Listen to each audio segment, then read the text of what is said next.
see you are awake. Hello, we've been waiting for you. Welcome to the year 4022. I'm a robot from the future designed to initiate new members from the past. You were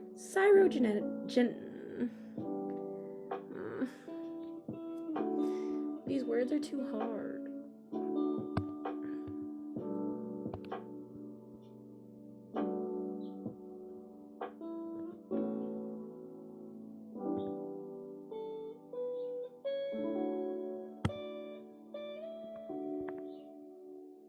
Hello, I see you're awake. We've been waiting for you. Welcome to the year 4022. I'm a robot designed to initiate new members from the past. You were frozen in the year 2022, and you were chosen here because you were not sleeping well in your era, but scientists decided that you deserve to live in a time where good sleep exists for all. Everyone here in 4022 is happy and safe, all thanks to healthy sleep. Before I can give you more information on our utopia in the future, these are some fundamentals about sleep and dreams that you must understand. We will begin with the basics of sleep. Sleep is essential to the functioning of humans. It allows your brain to consolidate its memories and knowledge, and cells throughout your body to recover for whatever the day may bring. While asleep, the human body goes through a predictable sleep cycle. The average adult sleep cycle is about 90 minutes long, although they tend to grow longer with age. In these cycles, there are two different types of sleep: REM, or rapid eye movement, and NREM, or non-rapid eye movement. NREM sleep comes first and occupies about 3/4 of the sleep cycle. NREM is divided into 3 stages. N1 is the lightest sleep stage and is very short. In N1, a person is falling asleep and may think they were never asleep if they were woken up. Brainwaves in N1 are low amplitude and mixed frequency, as measured by an EEG. The second stage is N2, which on the EEG has random spikes called K complexes and increases in frequency called sleep spindles. In N2, your body falls deeper into sleep. Then there's N3, also called slow wave sleep. N3 is restorative, helping cognitive recovery and energy rejuvenation, getting the body and mind refreshed for the next day. If someone is in sleep debt, meaning they have consistently not been getting enough sleep to meet their body's needs, they are more likely to slip into N1 sleep in unsafe circumstances, like when driving. Remember, sleep debt is cumulative. If you've been undersleeping for weeks and then get one good night's rest, you'll still be in a lot of sleep debt. Sleep debt can have tremendously negative effects on cognition, mood, and functioning. Thus, in the year 4022, we live by the phrase drowsiness is red alert, a phrase developed in the lab by the professor who you might know as Raphael Palaio of Stanford University. It means that whenever you're drowsy, you are liable to slip into N1 sleep and possibly put yourself in peril of doing so. If you ever find yourself drowsy while driving, it is important to get out from behind the wheel. In fact, studies show that 24 hours of total sleep deprivation produces a level of impairment equivalent to legal intoxication. Finally, there is REM sleep, usually about 1/4 of the sleep cycle for an adult. REM sleep is associated with fast and random brain waves as measured by the EEG.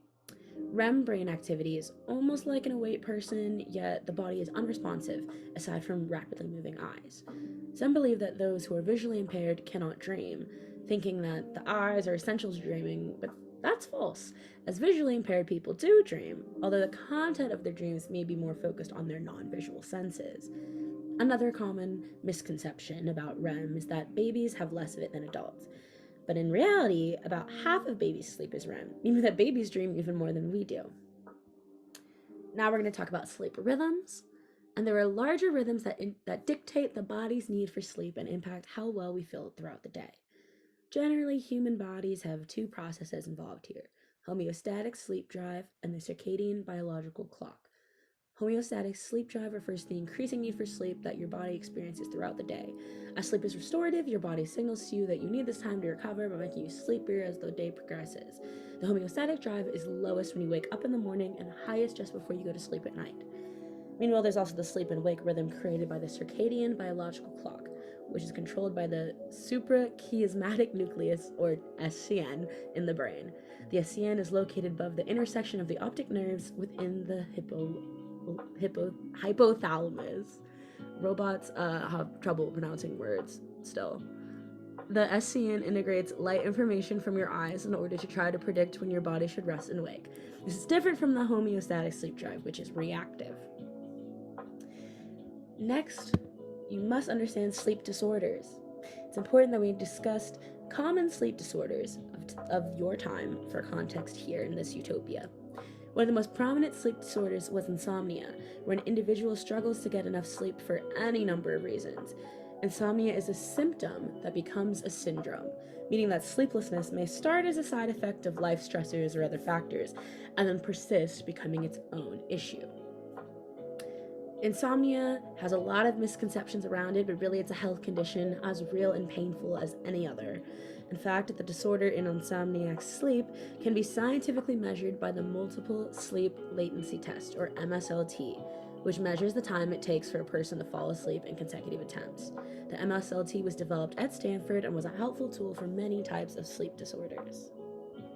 Another common sleep disorder was narcolepsy, a chronic neurological condition that usually begins in early life. Those with narcolepsy are almost always exhausted and on the brink of falling asleep. This leads to an intermingling between sleep and waking states where hallucinations are common when awake, and a narcoleptic may believe they never fell asleep, even when they did. When narcoleptics do pass out, it often comes at an unsafe time. Another common symptom of narcolepsy is cataplexy, which is the sudden loss of muscle tone, usually happening with an intense emotion like laughter or sadness or fear. During cataplexy, the sufferer remains awake and aware, but it's like the body falls asleep while the mind is awake. Narcolepsy can be a miserable experience and is incurable. However, narcoleptics can improve their quality of life by using prescribed stimulants during the day and having a regimen of 1 to 2 daily naps as part of the daily schedule. Like with insomnia, behavioral remedy is also key in narcolepsy. As a whole, sleep science shows us just how powerful the mind and body connection is, whether it is in regards to insomnia, narcolepsy, or restless leg syndrome, which is where a person has painful feelings in their legs that compel them to move their legs around in bed. Another disorder is sleep apnea, where an individual stops breathing periodically during their sleep, resulting in brief awakenings throughout the night. Snoring and choking are common signs of sleep apnea, and people can suffer from more than one of these sleep disorders at a time.